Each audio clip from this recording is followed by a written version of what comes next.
আজকে আমাদের ঢাকা 13 আসন মোহাম্মদপুর আদাবর্ষের বাংলানগর এই আসনে নির্বাচনকে কেন্দ্র করে যে সকল অনভিপ্রেত অনাকাঙ্ক্ষিত ঘটনা সংঘটিত হয়েছে সেটি দেশব্যাপী আলোচিত একটি বিষয়। আমরা সকলেই জানি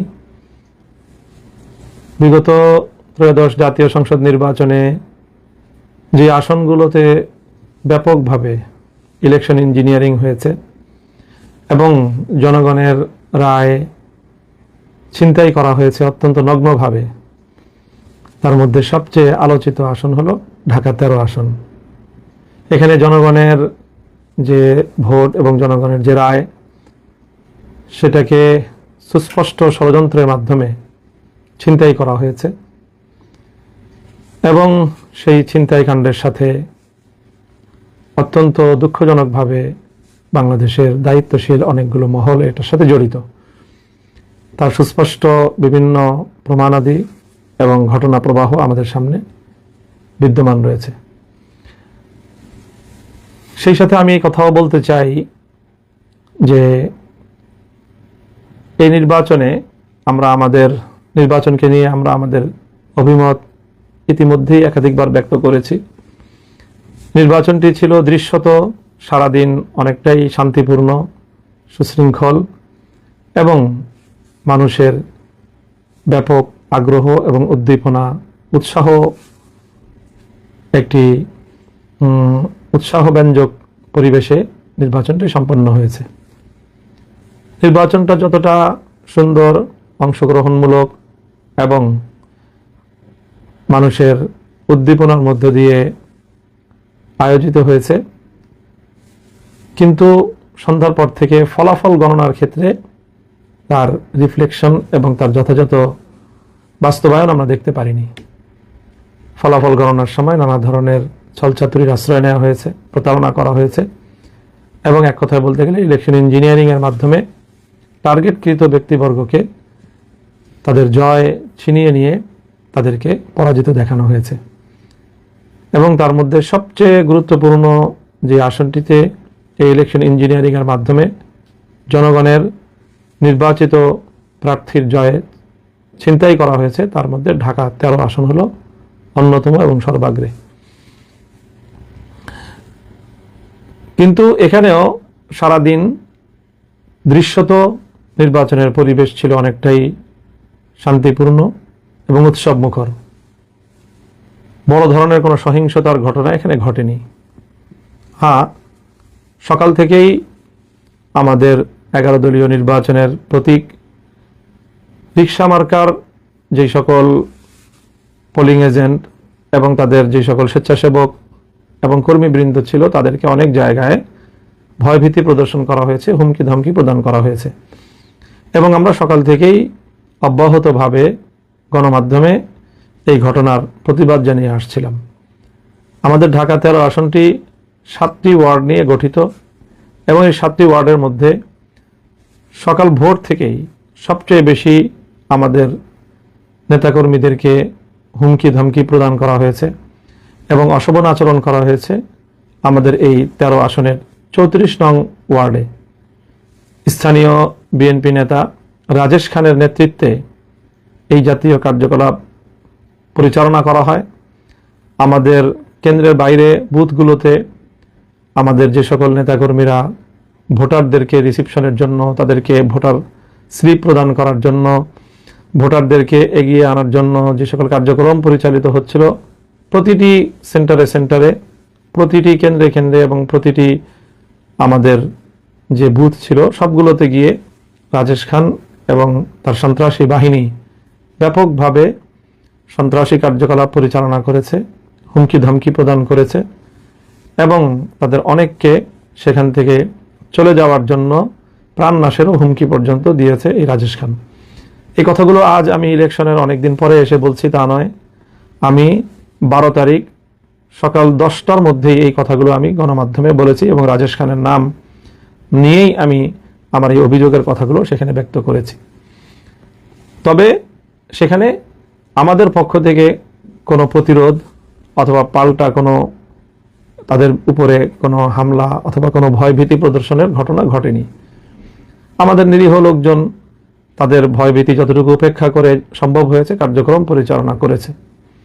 তবে দিন গড়ানোর সাথে সাথে সেখানে তাদের শোডাউন এবং কেন্দ্রের সামনে তাদের শক্তি প্রদর্শনের মাত্রা বৃদ্ধি পেতে থাকলে একসময় আইনশৃঙ্খলা রক্ষাকারী বাহিনী সেখানে পদক্ষেপ গ্রহণ করে, বিশেষ করে আর্মি গিয়ে সেখানে সেই বিএনপির এবং ধানের শীষের প্রতীকের যারা কর্মী ছিল এবং সাধারণ মানুষদেরকে যারা ভীতি প্রদর্শন করছিল এবং ভোটের শান্তিপ্রিয় পরিবেশকে যারা বিঘ্ন ঘটাচ্ছিল তাদেরকে বারবার ছত্রভঙ্গ করে দিয়েছে আইনশৃঙ্খলা রক্ষাকারী বাহিনী এবং বিশেষ করে আর্মি। এবং সেখানে তাদেরকে ছত্রভঙ্গ করতে গিয়ে সেখানে আর্মি অ্যাকশনে গিয়েছে, লাঠিপেটা করেছে ব্যাপকভাবে।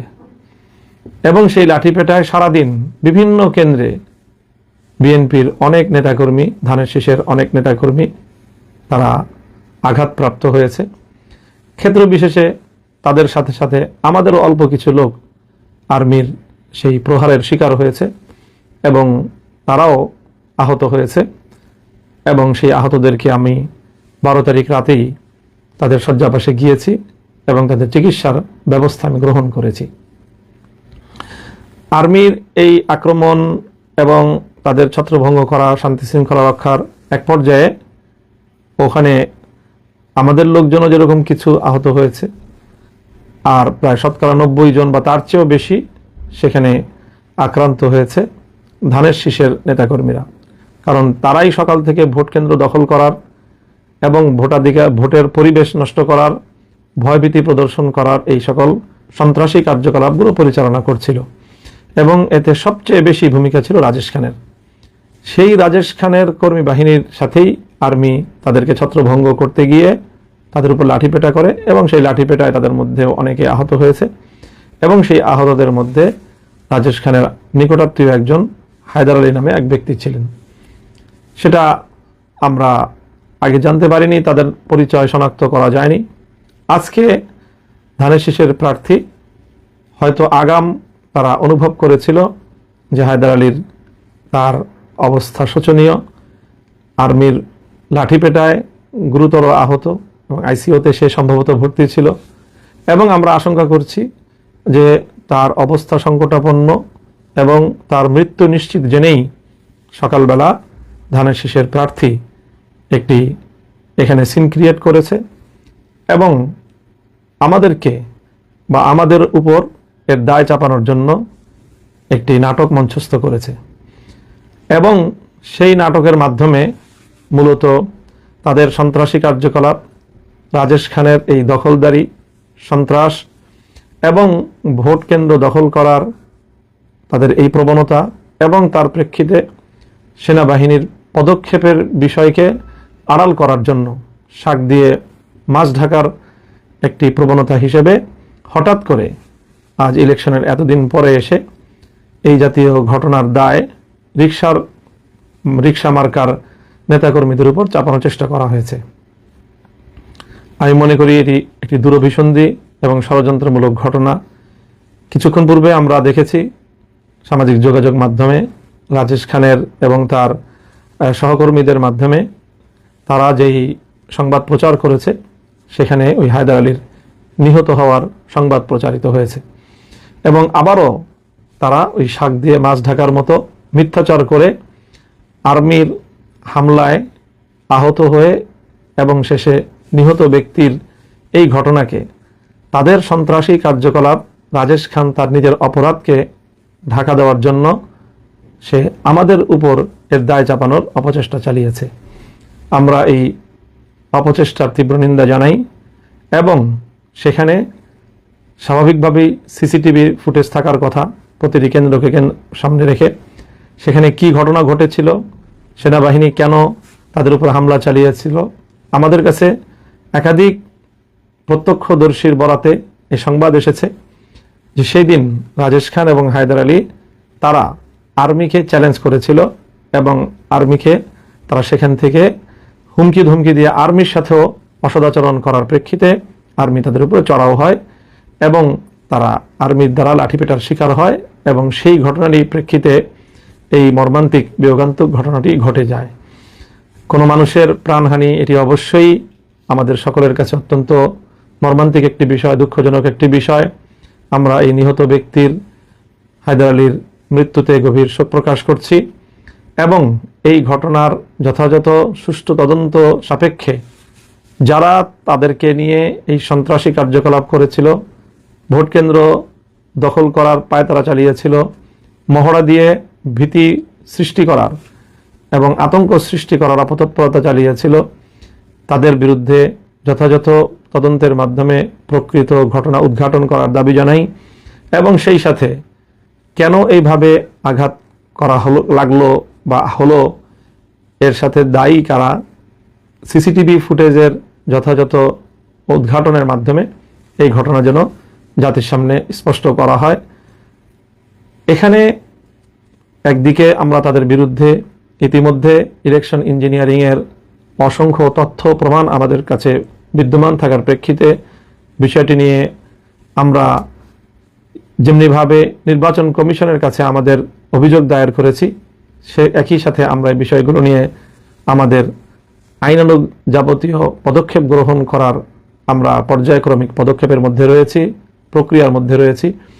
সেটিকে যেন ভিন্ন খাতে কেউ প্রবাহিত করতে না পারে, বাধাগ্রস্ত করতে না পারে, সেই জন্য আমরা দেশবাসীর প্রতি, সরকারের প্রতি, আইন শৃঙ্খলা রক্ষাকারী বাহিনীর প্রতি আমরা উদাত্ত আহ্বান জানাই এবং দেশের সকল জনগণকে আমরা এই ব্যাপারে সোচ্চার এবং যেভাবে ভোট চুরির মাধ্যমে জনগণের ম্যান্ডেটকে ছিনতাই করা হয়েছে ঢাকা 13 আসনে, এর বিরুদ্ধে সারা দেশের জনগণকে সোচ্চার এবং তাদের প্রতিবাদ অব্যাহত রাখার আহ্বান জানাই এবং একই সাথে এইভাবে ভোট কেন্দ্র দখলের অপতৎপরতার সাথে জড়িত রাজেশ খান সহ 34 নং ওয়ার্ডের ধানের শীষের যারা তৎপরতা পরিচালনা করেছে তাদের এই সকল অপতৎপরতাকে আইনের আওতায় আনার জন্য আমরা প্রশাসনের নিকট জোর দাবি জানাচ্ছি। আমরা চাই যেভাবেই হোক, যে প্রক্রিয়ার মাধ্যমেই হোক, একটি সরকার প্রতিষ্ঠিত হয়েছে, দেশ দীর্ঘ সংগ্রামের মধ্য দিয়ে একটি নির্বাচন পরবর্তী বাংলাদেশে একটি নতুন সরকার ক্ষমতাসীন হয়েছে। আমরা এই সরকার যথাযথভাবে কার্যক্রম পরিচালনা করুক, সেটা আমরা চাই। কোনোভাবেই শান্তিপূর্ণ পরিস্থিতিকে ঘোলাটে করার কোনো অপচেষ্টা, সাধারণ শান্তিপ্রিয় পরিবেশকে উত্তপ্ত করার মতো কোনো কর্মকাণ্ড যেন কেউ পরিচালনা করতে না পারে, সেজন্য আমরা সরকার এবং সংশ্লিষ্ট কর্তৃপক্ষকে সেই বিষয়ে সোচ্চার এবং সজাগ থাকার উদাত্ত আহ্বান জানাচ্ছি। সকলকে ধন্যবাদ জানিয়ে আমি আমার বক্তব্য শেষ করছি। ওয়া আখিরু দাওয়ানা আলহামদুলিল্লাহি রাব্বিল আলামিন। আসসালামু আলাইকুম ওয়া রাহমাতুল্লাহ।